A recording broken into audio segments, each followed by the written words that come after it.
Marriage Champions. I'm Amy Morgan, the feature writer for the Marriage Initiative. I am so pleased to introduce you to Ashleigh Slater today. Ashleigh's a writer, podcaster, author of two books that share stories from her 20-year marriage and life raising four daughters, including the loss of a child due to miscarriage. That experience inspired Braving Sorrow Together, the transformative power of faith and community when life is hard. Ashleigh began writing music and media reviews for a national magazine at the age of 16. She earned a master's degree in communication from Regent University in Virginia Beach. Her first book, Team Us, The Unifying Power of Grace, Commitment, and Cooperation in Marriage, was published in 2014. Ashleigh, thank you so much for being here. Thank you, Amy. I'm so glad to be here today. Well, let's talk about your journey. You're one of the first people I've interviewed who got started at the tender age of 16. Let's talk about your journey, how you got where you are. I think you can be a real inspiration for a lot of us who, our moms who are thinking about how do we have that, use the talents and skills that God gave us, but yet also honor the call to be a mother and a wife. Yeah, I actually, like you said, I started writing music reviews when I was 16, and my mom has done like freelance writing for as long as I can remember, and I was making this like newsletter for my youth group, and I would lay it out, I'd write it all, do the images, and I put music reviews in there, and she pulled a couple of the music reviews and submitted them to a publication, and they were like, "Oh, we want to publish these, and we want you to write regularly for us." So it was one of those things of my mom actually recognizing a talent in me and, making that happen or taking the next step that would lead to me starting so early. And then I actually studied communication and film and television producing in grad school. And I always kind of wrote over the years, even when I was in school. But once I got married and had kids, which happened during grad school and right after I graduated, I was like, television producing and being able to spend as much time with my family as I wanted to do, just they didn't go together. And so I decided to not pursue that. And I went back to writing and just sharing my story in that way. And here I am. Well, and where did you first start writing it? Kind of again, like as your books and your podcast kind of grow out of your own personal experiences, that's kind of how your writing started too. As your marriage and your family started moving along, so did your writing out of your personal experiences. Talk a little bit about that, because I think we'll have a lot of marriage champions that might feel like deep inside they've got a story to tell, or there's something they'd like to do a little bit, and you can inspire us with your journey. I think there's that saying, write what you know. And so that's what I've done. I've taken these, and I always learn really well from other people's stories. Like when someone tells me a story, whether it's a made up story or a story from their real life, it draws me in. Yeah. I feel more invested. And so I've always taken that approach of telling a story. And usually it's the smaller stories like, oh, my husband and I got in a fight over this stupid thing. But here's what we learned. And maybe that'll help you too. So that's kind of the approach I've taken over the years. And I just wrote here and there before I started writing books. One of the places was Start Marriage Right, which is a website that Moody Publishers, a team in Moody Publishers does for like engaged and newly married couples. And that was one place where I was writing, and a lot of the stories that actually ended up in Team Us were things that I had shared there first. And you were also, during that time, you and your husband were mentoring young married couples or pre-married couples too, weren't you? Well, we started actually doing that after Team Us. Okay. Because I think we had moved to Georgia, and we'd been in our church for maybe a year or two. And those in leadership found out that I had a heart for marriage and that I had a book, and they were like, "Hey, we think you might be a good fit for this ministry of premarital mentoring." And we were like, "Sure." And so we started doing that. And I love that kind of one-on-one type of serving, and just being able to sit down with a couple, and say, okay, here's our story. Here's what worked for us. Here's what hasn't worked for us. Maybe you can glean something from that. It's just, I learned from it. Like I said, I learned from other people's stories. And so I hope that our stories can also help others. Well, I think that a lot of our audience, our marriage champions, have found themselves just at that very same place, feeling like they're just maybe just out a few steps ahead of the people that they're working with and mentoring, and like you said, just sharing stories with. So that's a really good inspiration to just even understand how, even if you're newly married, even if you're just kind of a few steps ahead in your journey, you really have something to offer that couple that's just behind you, just a smidge. Right. And I think that we can discount ourselves as married couples. I know when I was asked to write Team Us, my husband Ted and I had only been married 14 years. And I was like, what are people going to think if I come out and write this book on marriage? They're going to be like, well, what does she know? She hasn't been married that long, you know? But I had to tell myself that there are, oh, as you were saying, there's always people that are a few steps behind where we are. And, I learn from the people that are a few steps ahead. I mean, I also glean the fresh excitement of younger couples is also something that I think we need as couples who are married longer, because it can remind us of when we experience that, all the time kind of thing. But so I think it's important, as you were saying, for couples not to discount that their story doesn't matter because maybe it's not as long as somebody else's. I think you always have something to offer. Well, and you can be very relatable. It'll be fresh in your mind. I know I have a family member who's getting married next fall, and we're just so delighted. First one in the family, and so delighted to see their cute little relationship, and it's just energized the whole family. So I know exactly what you're talking about. That is really exciting with that. Well, no, we've previewed it. So let's talk about Team Us. Tell me what's in it. Okay, well, Team Us is really about teamwork in marriage or unity. And I talk a lot about grace and commitment and cooperation, because those three things I think are vital for staying united in marriage, especially when you hit these really hard seasons, which we're all going to have hard seasons. I think we like to think we're not going to, but we're all going to. And if we're prepared with this idea that if we face them together, we can get through them stronger. That's another thing that I talk about in the book.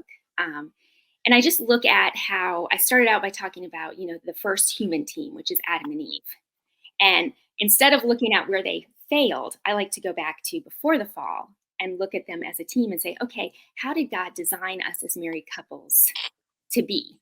And we see that they had common goals, they were united, they were cooperative, they were committed. And just because we have the fall doesn't mean those things ended. They just got harder. And so I think we can learn a lot from that. Oh, well, and I like when you talked about grace, and you give, of course, lots of personal examples, and I like too that you said that you have your husband is part of this. That you're not just telling tales out of school and saying, "Oh, my husband this or this." That he was part of the project, and his voice is in the books. Correct? Yes, that's correct. It's funny because he's a web developer right now, but in his background and his history, he's been an editor and written things. So over the years, he's always edited my stuff. I write an article, I hand it to him, and I say, "Hey, can you edit this? Tell me what you think." And so once we got to the book, which he went through too before I handed it off to Moody, I was reading it going, I really want this to be something that not just wives pick up, but husbands pick up too. And if it's just me in here telling stories about the marriage and my side of the story, they're going to go, it's just another wife, talking about her husband and their marriage. So what we did is there are little snippets throughout each chapter from Ted. We couldn't call them TED Talks because that's, copyrighted or trademarked. So we just say Ted Says, and he'll kind of weigh in on different stories that I tell. And people have seemed to really like that. And I found that even though traditionally I think men don't read the marriage books as much as women do, they're more likely to pick it up. Or at least that part. Right. To at least hear what Ted said. Right. Well, and he's kind of quirky sometimes in what he says. So I think they read it and they go, wait, what did she say that he's saying this? Yeah. So he's a great sport. Like on our podcast, he co-hosts our podcast with me because we wanted both of our voices. Yeah. So when I love, you mentioned too that in the podcast you're scripted, but Ted is not. He can say whatever he wants to say, so you never know. Yeah, like I will give him I need like not a script, but kind of an outline to follow. It just helps me stay on task, and that's just my personality. But yeah, I'll just have in there, Ted, add something. I'm like, just jump in when you feel like throwing something in, and I never know what I'm going to get from him, but it ends up with us laughing a lot. Well, and that makes sense. So we've kind of jumped the gun a little, but since we've talked about it with the podcasts, they cover some of the material found in TMS, correct?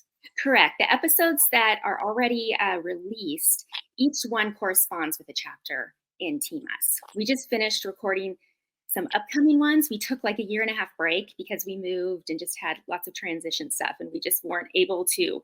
We had other things that were priority over that. But we recently recorded some episodes for the new season, which I think is going to launch beginning of November. Um, and those won't be specifically based on the book, but it will bring in concepts from the book. Oh, and where would we find your podcast? It is lifeaudio.com.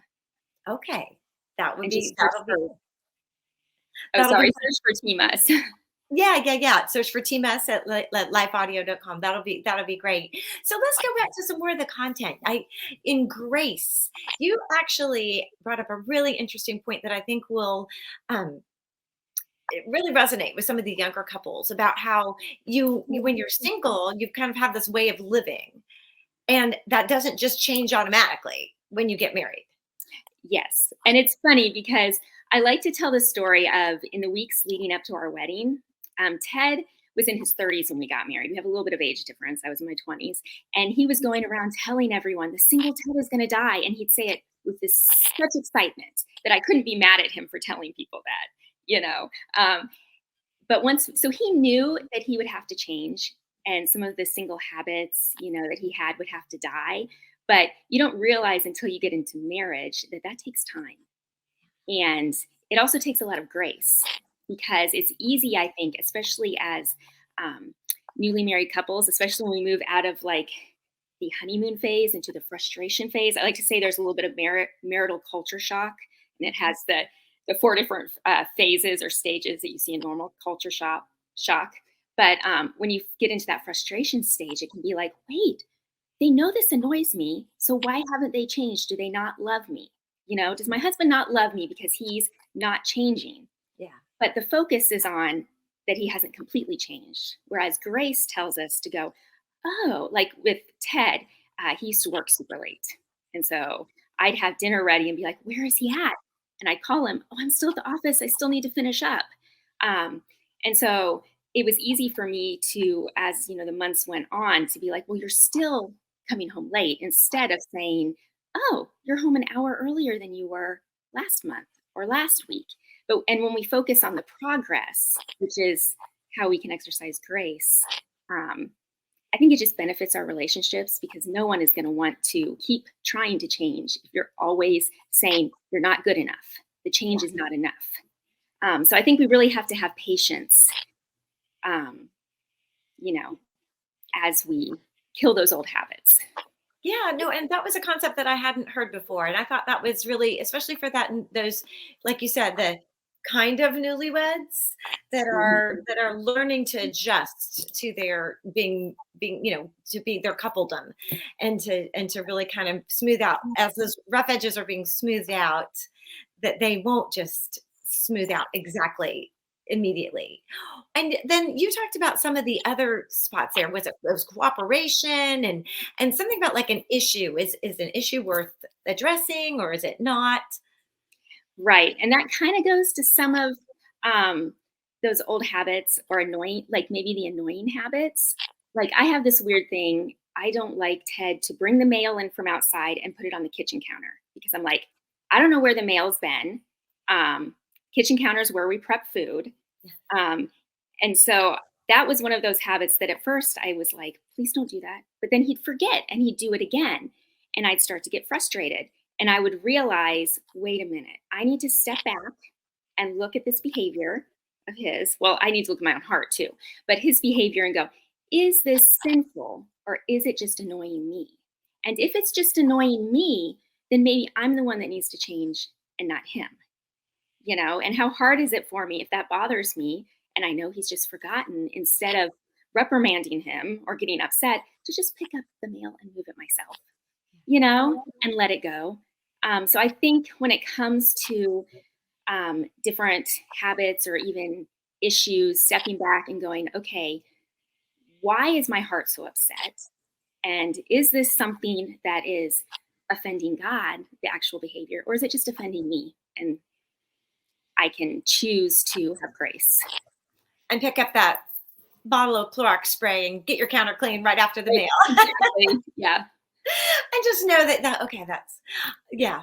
Yeah, I think all of us, even those of us who've been married a little bit longer, can think of things. I know my husband has a habit that I won't out him here because I haven't asked him if I could tell him. But yeah, one of those things, just like, you know what, I can do that. I can just move that thing, and Well, and okay, during COVID, I somehow developed this love of Pirate's Booty. It's like little, oh, I love that. yeah, Yeah, I the don't pop. even know, it's like cheese puff meets Yeah. popcorn or whatever. And I am not a really loud chewer, but I like to say Ted has bat ears. He has extra sensitive ears. So it drives him crazy if I am eating it in the same room with him. And I've learned, because he has sensitive ears, I don't think this is something he can just try to turn off and ignore. Yeah. So I choose my Pirate's Booty eating times carefully. I'm like, you know what? I love him, so I'll eat it when he's not in the room, or I'll go sit across from the room and then come back and sit next to him when I'm done. So I mean, And some things like that we can bend into. yeah, and that's really a cute reminder to think that sometimes it's the really small things that when you have that grace and just are able to just make life be sweet instead of sour. Yeah, So choosing your battles wisely. yeah. Well, and sometimes though, it's not a battle, but there's a circumstance that comes into our lives that is difficult, like you said, seasons and things that you didn't sign up for, that you didn't expect, and you experienced that, and you have very publicly with your miscarriage, and then turned that sadness into a resource for others. So let's talk about that and the braving sorrow together, because I really like that about sorrow together, because that could be a time when a woman might feel very isolated, and there are other times when you really want your spouse to be on the same heart and mind with you in pain. Right. Yeah, that book came, like, as you said, it came out of when we went through a miscarriage, and I grieved very publicly. Um, and I think when it comes to miscarriages, people should be able to grieve how they want. Some people want to grieve it very privately, but I think that sometimes when you grieve it, or some people like to grieve it privately. When you grieve it publicly, sometimes you get criticism because people are like, "Oh, you can get pregnant." They say all kinds of things, and I'm like, "Really? Did you think about that before you said it?" But I also had people who said to me, "I didn't know I could grieve it in this way." Hmm. So they found freedom to grieve their own miscarriages. And so that really inspired this idea of writing on grief, but it expanded from just miscarriages to looking at grief in a lot of different areas of life, whether it's a loss of control or a loss of relationship or a job or a home, or a health, when things are not the ideal that we hoped they would be. But I think that one thing that Ted and I really learned, as we grieved, which I talk about in the book, is that we don't grieve in the same way. And I think there's this temptation, at least there was for me, to want him to grieve in the same way, because that felt like the right way to grieve, because it was, my process. You're right. But I learned that there's not necessarily a right way to grieve, because we process things differently. And just like I wanted him to be patient with me as I grieved in my own way, I needed to be patient with him, as he did. And we also found that we would take turns with who was strong and who was weak, which was really helpful, because it's hard when you're both falling apart at the same time. But when one of you is a little bit stronger, I don't know, it's just extra helpful in hard seasons. Well, and I think that the important thing, I lost my mother fairly recently, and just so and that's going to happen with everyone. There, like you said, different seasons, like job loss of health, lots of different things. But it's really important for those to again to be there for those you love, and for those you love to be there with you, because again that would be such an opportunity for opposition to get in and try to create a wedge between a husband and wife if you're not, Mm. like you said, grieving the same way or grieving perfectly. And my mother, not my husband's mother, but still, it's so important. And I think your book has real application, not just for the person grieving, although it does, and the spouse, although it does. But I really think it has application for the community. And how do you help a friend? Because it may not be your miscarriage, but there were people who spoke to you that were helpful to you. Right. Yes. And I think a lot of times we can be scared to enter into somebody else's grief because our biggest fear is, what if I say the wrong thing? But I think that entering in and being there is better than not doing anything at all. And sometimes it's as simple as saying, I'm sorry, this really stinks, you know?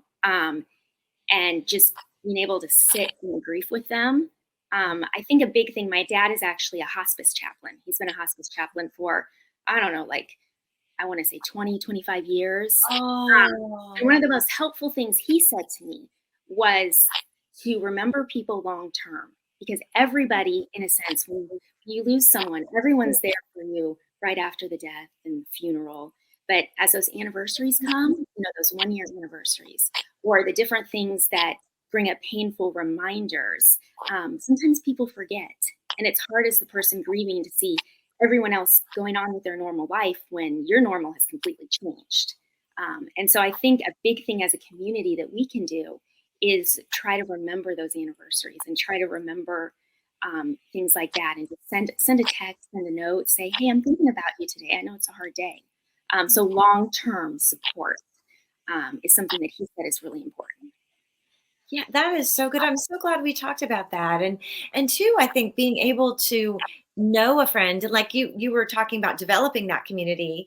And I bet that's been one of your suggestions to both your newly married couples and as well as in this book, but to have develop that community and know your friends well enough to know, is this a friend who would want you to bring a cupcake, or is this a friend who wants to go on a walk with you, or is this a friend who just wants a phone call? But just to know, to think about how to be that friend, as well as how to what you might need in your time, because we're all going to have these times.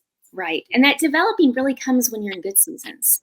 Yeah. Sometimes we can't always, sometimes we find ourselves in a hard season and maybe we haven't developed those strong relationships. And so we have to do it in a hard season. But in the good seasons, I mean, Ted and I have always been, whenever we move, one of the first things we do is we find a church and we jump in, because we're always like, we have friends here, we just haven't met them yet. Oh, Because, it's specifically our friends in our different church communities over the years that have really been there for us when we've been going through things. So that's a big thing that I actually recommend, not only in Braving Sorrow, but also in Team Us. When you're looking for good friends who will support your marriage, find a good church, jump in. It might take you a little bit of time if you're trying to find like a small group. You can try a few until you feel like you've found your people, but just make that a priority. well, I think that is, and from those of us, both of us who are just a little farther ahead of those newly married couples, I know that's something that I say too, and I'm sure those are familiar words for our marriage champions Yeah. to hear that. Well, and I know you talked a lot too, a little bit at least in the Braving Sorrow, about how that job loss, and I mean, in this, in our economy, that job loss can be, I mean, and we've all had some losses just even over COVID and what that looked like.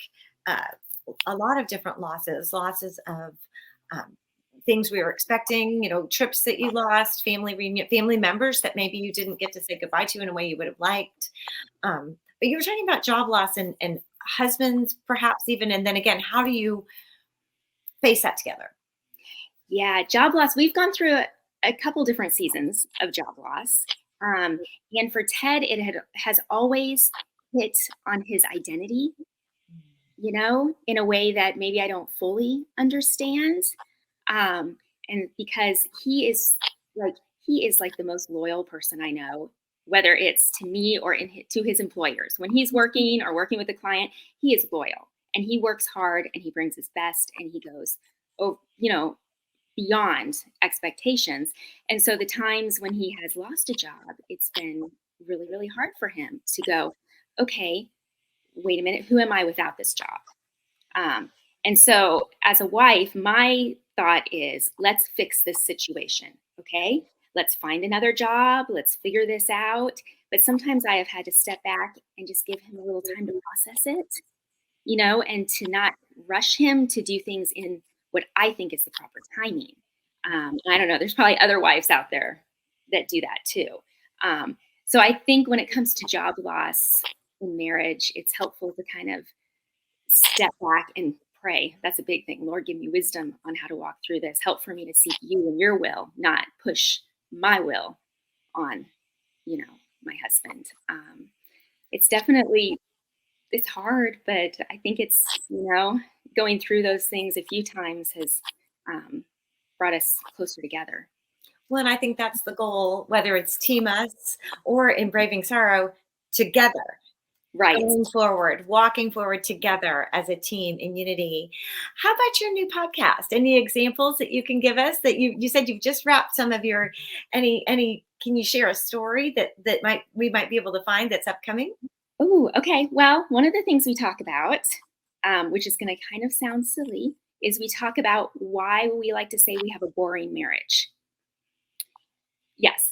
But we're not defining boring as dull and, lifeless and unexciting. We're talking about, a boring marriage as in a drama-free zone. We don't like to have unnecessary drama. We will always have conflict. I mean, that's inevitable when we are interacting with other imperfect people, but conflict doesn't have to have drama.